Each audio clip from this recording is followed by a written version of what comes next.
মানে মৌমাছি কি করে, যারা ফুল ফেলে সংগ্রহ করে এক থেকে, কিন্তু কোনো মৌমাছি আছে কি ফুলের মধ্যে মধু সঞ্চয় করতে গেছে, এমন ডিপলিভাবে মধু সঞ্চয়, মানে ফুলের মধু সংগ্রহ করছেন, সে ভুলেই গেছে যে ফুল তো সূর্য ডুবলে তো ফুল বন্ধ হয়ে যাবে, সূর্য উঠলে ফুল হয়ে যায়।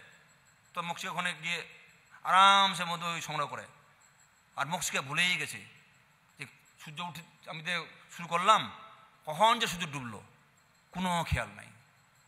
আর যখন সূর্য ডুবলো তখন ফুল যখন এই যে হয়ে গেল, তো মেলে গেল, তো ফুলটা তখন ক্লোজ হয়ে গেল, বন্ধ হয়ে গেল। আর মক্সিকা কি হলো, বাস চাপা পড়ে গেল। এবার সেখানে কি একেবারে হরে কৃষ্ণ হয়ে গেল।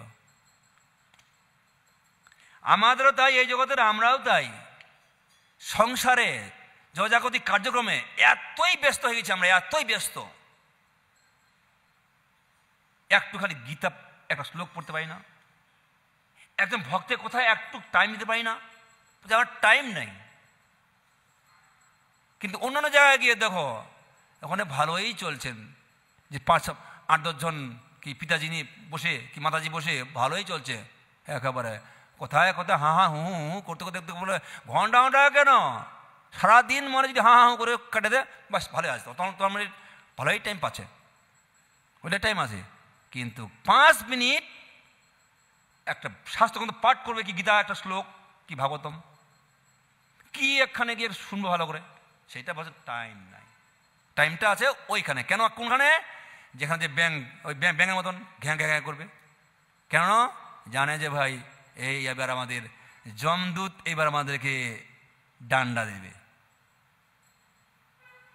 ডান্ডা খাওয়ার জন্যই আমরা সবাই ব্যস্ত, কিন্তু ঠান্ডা করার জন্য কেউ ব্যস্ত নেই, তাই তো?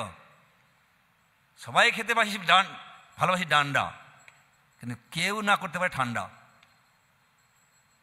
দেখো ঠান্ডা করার জন্য সাধু যেতে হবে, গীতা পাঠ করতে হবে, ভগবানের সেবায় যুক্ত হতে হবে, ভগবানের প্রার্থনা করতে হবে, হরিনাম করতে হবে। কি হরিনাম? সবাই বলুন, হরে কৃষ্ণ কৃষ্ণ কৃষ্ণ হরে হরে, হরে রাম রাম রাম হরে হরে। এই মহামন্ত্রই হচ্ছে আমাদেরকে এই ভবপাঠ থেকে মুক্ত করবে।